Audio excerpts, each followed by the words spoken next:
Hello, everyone, and welcome to Advent Storytime Day 23. And today we're reading about Anna Pavlova.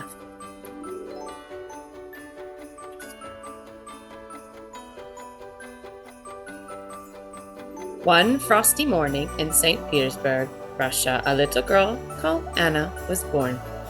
She arrived 2 months early and was such a tiny baby that doctors feared for her life.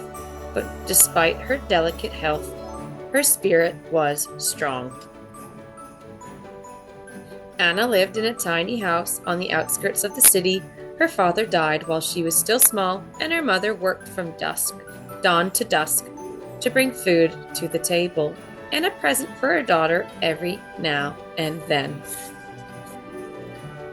One day, her mother announced that they were going to the Mariinsky Theater to watch a ballet called The Sleeping Beauty.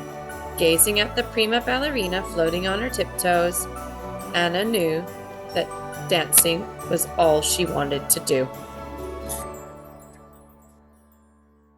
From that moment on, every thought she had was of ballet.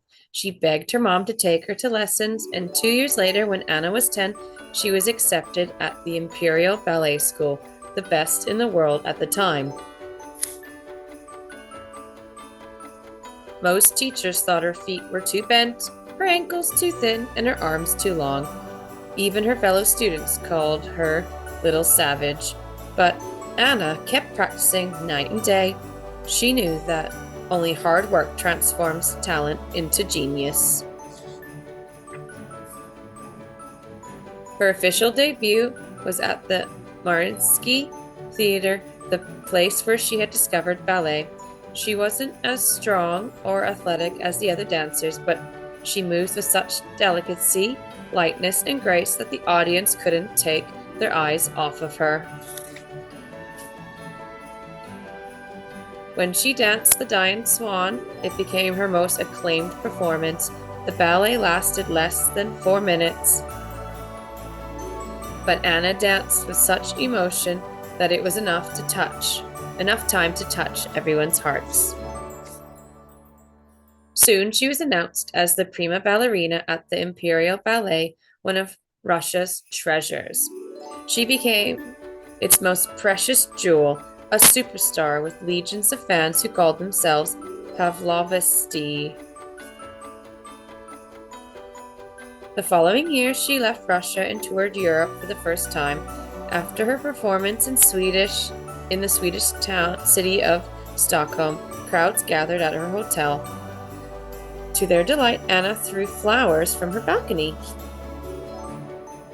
Anna joined the prestigious Ballet Russes, which became the greatest sensation in Europe. Yet, after their first season in Paris, she felt it was time to start her own company and bring ballet to places where it had never been seen before.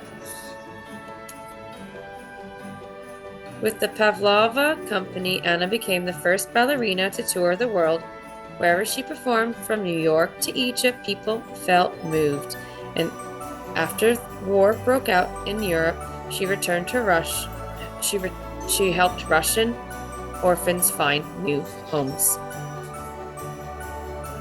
Back in England, where she lived, Anna mixed ballet with dances she had learned in Japan and India.